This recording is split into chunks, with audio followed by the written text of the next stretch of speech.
அனைவருக்கும் வணக்கம். நான் உங்கள் ஜெயராஜ், சிங்கப்பூர்லேருந்து. நான் ஜோதிடம் படிச்சுட்ருக்கேன். அது சம்மந்தமான ஆய்வும் பண்ணிக்கிட்டு இருக்கேன். அப்படி நான் ஆய்வு பண்ணும்போது நடந்த ஒரு சுவாரஸ்யமான ஒரு நிகழ்ச்சியை தான் இன்றைக்கி உங்கள்கிட்ட நான் சொல்லலாம் அப்படின்ட்டுருக்கேன். இது சம்மந்தப்பட்ட நபரோட முழு அனுமதியோடு தான் நான் இந்த செய்தியை உங்களுக்கு நான் சொல்கிறேன். என்னென்னா, நான் என் நண்பர்களோட ஜாதகங்களை வாங்கி நான் அப்பப்போ பார்ப்பேன். அவங்க விருப்பப்பட்டு கொடுக்கும்போது அவங்க ஜாதகம், அவங்க குடும்ப உறுப்பினர்களோட ஜாதகத்தெல்லாம் வாங்கி அப்பப்போ பார்ப்பேன். அப்படி பார்த்துட்டு இருக்கும்போது ஒரு பையன் +2 படிச்சுட்ருக்காரு இந்தியாவில். அவங்க அப்பா இங்கே வேலை பார்க்குறாரு. அவர் தான் அனுப்புனார் ஜாதகத்தை. அவர் ஜாதகத்தை வாங்கி பார்க்கும்போது அவருக்கு கேம்பிளிங், அதாவது சூதாட்டம்னு சொல்லக்கூடிய ஒரு காம்பினேஷன் அவங்க ஜாதகத்தில் காட்டுது. அதுக்குண்டான தசாபுத்தி தான் நடக்குது. கோச்சாரமும் அதுக்கு சரியாக வழிவிடுது.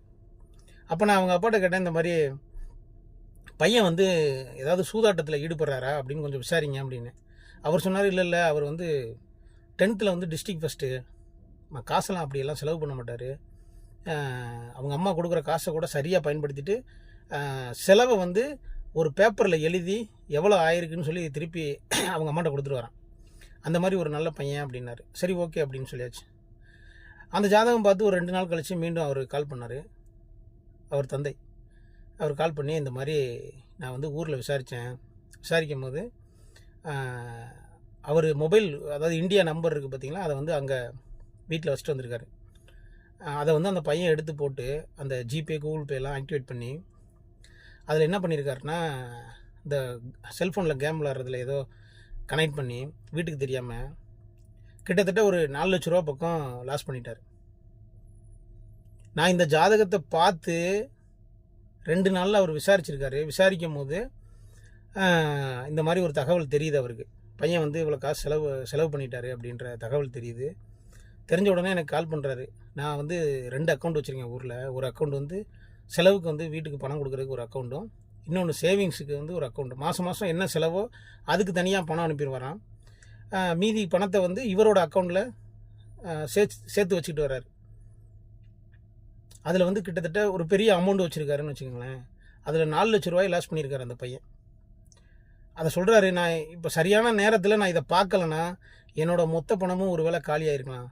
என் பையன் லாஸ் பண்ணியிருப்பான், அல்லது அவன் ஒரு தவறான வழிக்குள்ளே போயிருப்பான். நீங்கள் சொன்ன ஒரு விஷயம் என் வாழ்க்கையில் என் சேமிப்பை காப்பாற்றிருச்சு அப்படின்னு சொன்னார். எனக்கு ரொம்ப சந்தோஷமாக இருந்துச்சு. அந்த கிரெடிட் அது எனக்கானது இல்லை. எனக்கு இந்த ஜோதிட கலையை கற்றுக் கொடுத்த என்னோடய குருநாதர், இதில் ஆர்வத்தை ஏற்படுத்தின என்னோடய குருநாதர், என்னோடய நண்பர், உயிர் நண்பர் அப்படின்னு சொல்லக்கூடிய சித்தாய்முறை சேர்ந்த முருகேசன் அவர்களுக்கும், திரு கோயில்பட்டி தங்கப்பாண்டியன் ஐயா அவர்களுக்கும் தான் இந்த நன்றியை நான் தெரிவிக்கணும். ஏன்னா ஒரு குடும்பத்தோட சேமிப்பு, மொத்த சேமிப்பையும் அது காப்பாற்றிருக்கு அப்படிங்கிற போது அவர் ரொம்ப கண்ணீர் மல்க அந்த விஷயத்த சொன்னார்.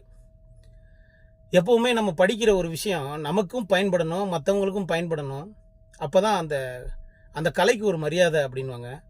அந்த மாதிரி தான் இப்போ நான் படித்த ஒரு விஷயம் எனக்கு பயன்பட்டுச்சோ இல்லையோ, அந்த குடும்பத்தோட சேமிப்பை காப்பாற்றுறதுக்கு அந்த கலை மிகவும் பயன்பட்டுச்சு.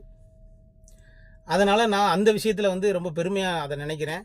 2வது, இந்த கலையை எனக்கு மிகச்சிறப்பாக, ரொம்ப குறுகிய காலத்தில், ரொம்ப தெளிவாக, அழகாக கற்றுக் கொடுத்துருக்காங்க இந்த இருவருமே. ஐயா கோயில்பட்டி தங்கப்பாண்டியன் அவர்களும், நமது சித்தாய்மூர் முருகேசன் ஐயா அவர்களும். அவர் முருகேசன் இங்கே சிங்கப்பூரில் தான் இருக்கார்.